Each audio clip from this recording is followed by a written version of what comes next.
Lonnie Johnson is what you would call a prolific inventor. The engineer holds more than 100 patents, inspired to create ever since he was a child. I was always curious about how things worked. I would take my siblings' toys apart sometimes I put them back together, sometimes I use parts to make something else totally different. When he was a teenager, Johnson won an engineering contest with a robot he built while growing up in the segregated South. We were the only black school represented, but Linux was such an impressive piece of work that we were able to walk away with first place. Years later, as an engineer for NASA's Jet Propulsion Lab, Johnson helped design the Galileo mission to Jupiter and the Mars Observer projects. But Johnson's biggest claim to fame was engineering this toy, the Super Soaker squirt gun. More than $1 billion in sales later, Johnson had the resources to work on his real life's mission, finding ways to power the world without polluting it. That was my strategy because I was having a lot of trouble getting investors or people to support the research that I wanted to do in the hard science area.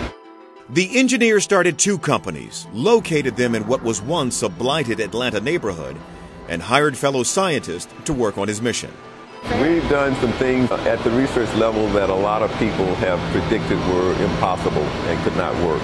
Johnson and his team spent 7 years developing this lithium-air battery. A battery, he says, provides 10 times more energy than the most powerful batteries now on the market.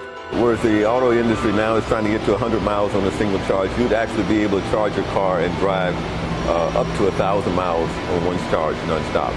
So that would eliminate the reservation that a lot of people have about electric cars. Johnson has tested the battery's ability in the lab time and again. But in order to get the battery to work in an electric car, it needs to be larger. And scaling it up takes big money. We could actually put it in a car and drive a car, I'd say 12 to 18 months if we had adequate funding. But Johnson says companies with far more resources are starting to catch up. Now we've got large entities like the National Laboratories and the IBM and others who have very deep pockets are starting to focus on this technology. So we've got to run faster to stay ahead. The other potentially world-changing invention he's developed is this engine. The JTEC converts heat to electricity. Popular Mechanics magazine awarded the JTEC its breakthrough prize in 2008. And the National Science Foundation has said the JTEC has, quote, a good chance of being the best thing on Earth. It took us a while to convince people that even the engine was real and it could work. Johnson says the engine, which pushes hydrogen through a membrane, could power entire cities once it's scaled up. If we had a way of converting heat from the sun to electricity as cost effectively as we can burn coal or gas or natural gas to produce electricity, then we would be using the sun a lot more.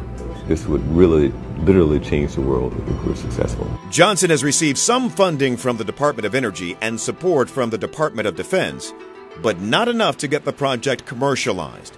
That, he says, will take several $1 million. Everything depends on resources. I could have an engine working inside of a year at this point. So far, Johnson has mostly gone it alone. It has been a major personal investment the 61-year-old hopes will pay off in his lifetime.